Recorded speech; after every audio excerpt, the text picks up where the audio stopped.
May nakita po akong stage. Yeah, si Risa Hontiveros nandiyan. Sino, Pastor? Si yung kaibigan natin. Gusto ko imbitahan ko siya dito eh.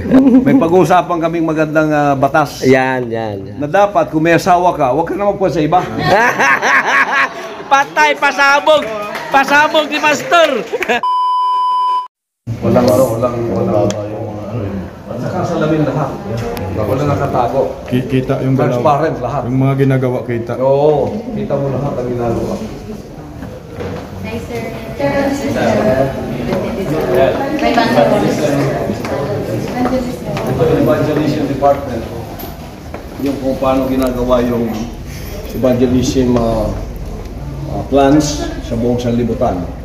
Palagi yan meeting. Parang cabinet meeting araw-araw. Kasi buong sanlibutan yan eh. Dito pinaplano lahat. Tulad ngayon sa buong sanlibutan. Yung sa Western nations tulad ng US, Canada. Basta doon banda sa Northwest. Asia, Middle East, South America, Australia, and New Zealand, and then Philippines. Yung 7 million na yun, nakatutok lahat dito. So lahat ng reports pumapasok sa kanila.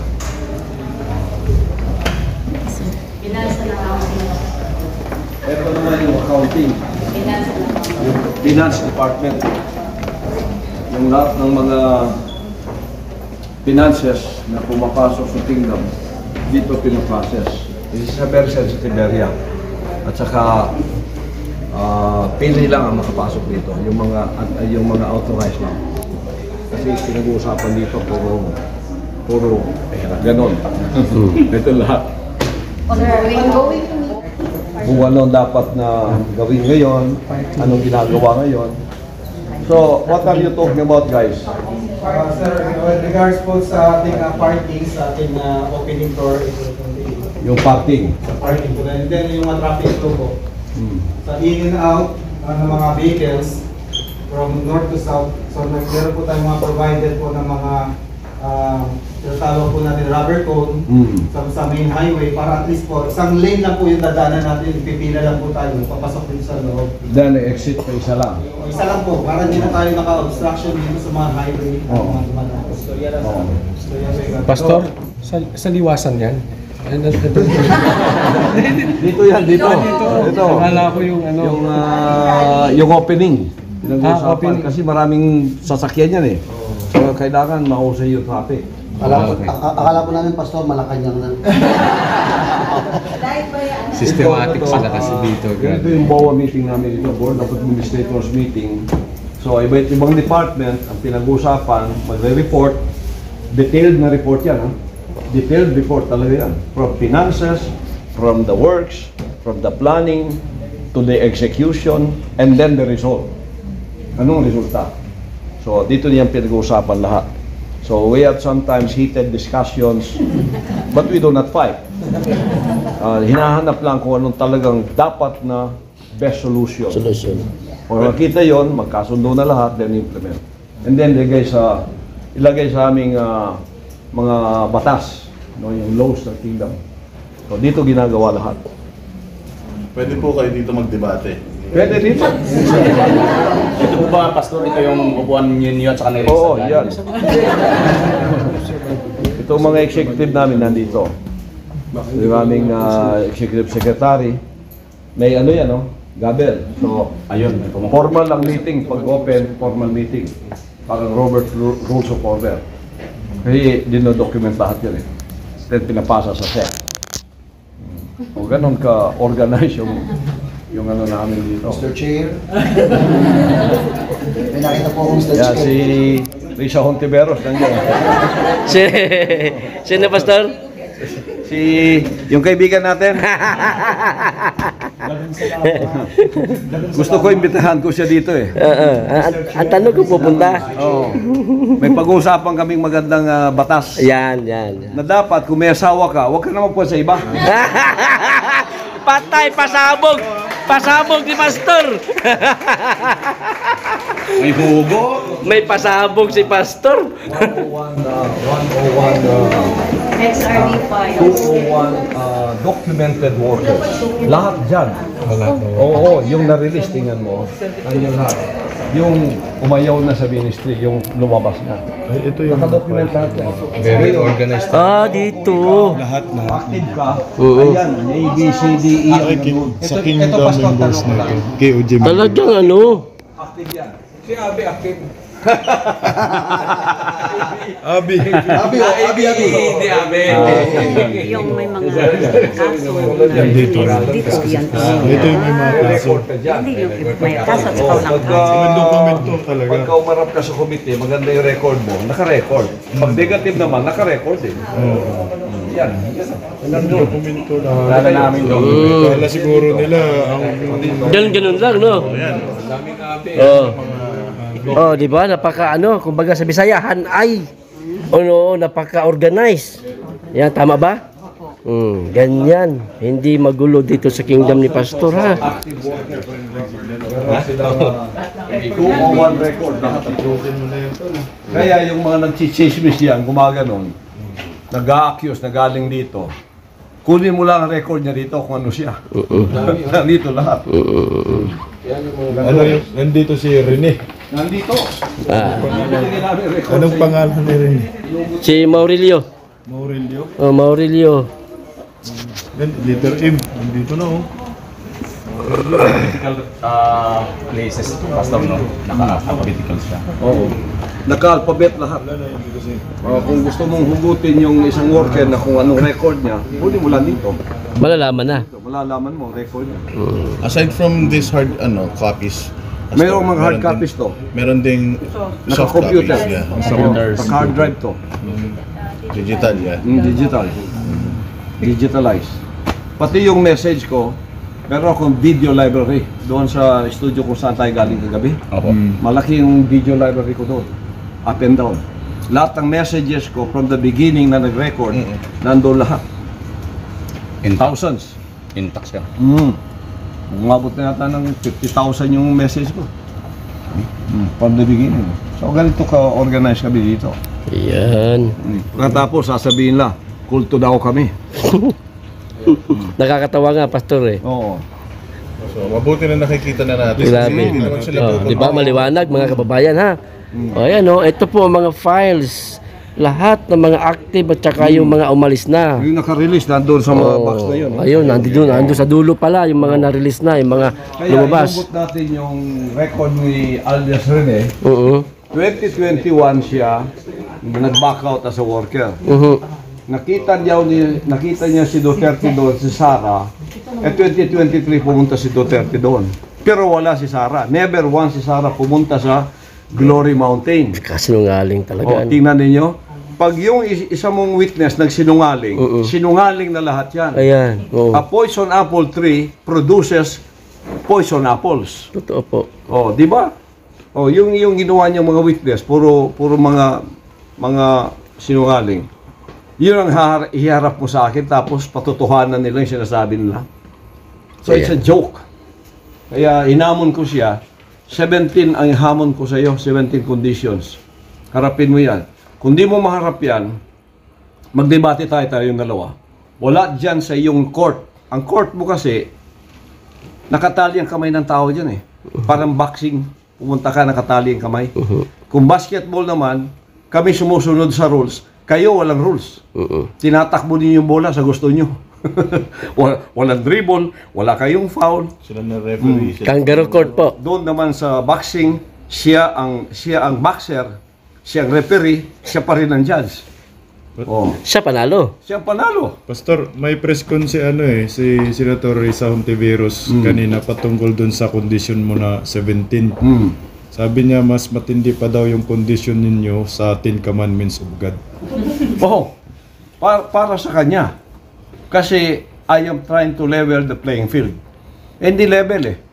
Tapos pupuntahin mo ako dyan and you have all the arbitrary contempt power. Sa gusto mo na lang, side contempt. Ikaw, oh. Anong laban mo dun? Umalis ka dyan sa court mo. Kung ayaw mo yung kondisyon ko, umalis ka dyan. Magpili ka ng lugar, magdebate tayo.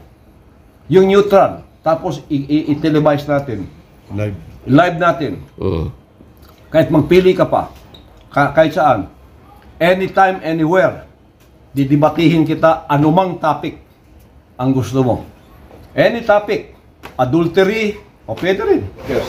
Mga release na work. Ay, ito yung mga release na workers. Diba, matagal na, pero nandito pa rin yung record nila.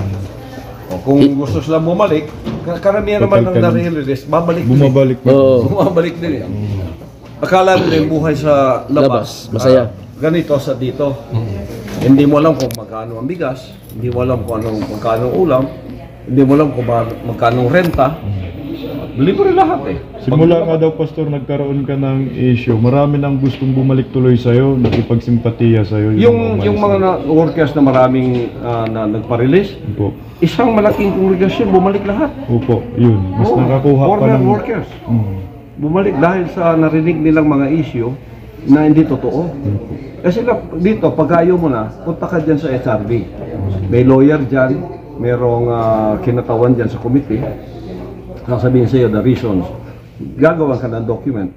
And then, ipirmahan ng lawyer, release mo, mga papers, gano'n. Then, sasabihin sa iyo, saan mo gustong pumunta? Pamamasihan ka pa. Anong gusto mong transportation? Aeroplano? O, magkano yung gusto mong pabaon? Bigay sa iyo. Ganun yung dito. Pag gusto silang bumalik, may proseso pa rin po na May sila. proseso na naman sila nadaanan. Yung process of coming back. Pero dapat hindi siya nanira sa labas. Pag nanira siya sa labas, Di sumama. tulad nito, ay anathema na yun dito. Mortal sin yun dito. Hindi ka na makabalik. Because you destroyed your testimony. Pero yun hindi lang kaya ang standard. Aalis ako, pastor, kasi hindi ko kaya ang standard. O kaya gusto ko magtrabaho sa labas. Okay yun. Tulad nung isang malaking kongregasyon na bumalik. Mga siguro, mga more than 100 sila eh. Wow. Di ba? Bumalik. O, hindi nanira yun. In fact, silang natatanggol ngayon. So, ipaprocess yun sila kasi gusto bumalik lahat. Di ba? O, ganun dito. Pagpasok mo, may proseso. Paglabas, mo, may proseso. pagbalik, O, walang sapilitan. Yun ang policy ng kingdom. No one is forced to do anything against their own will. Pag sinabi mo ayoko na dito, ipaprocess ka agad. Kasi kung mananatili ka ng isang araw, ayaw mo na, kidnapping na yun. ayun. Oo, para ka nang kinikidnap. Totoo po. Hindi ka pwedeng pigilan. Labas ka na.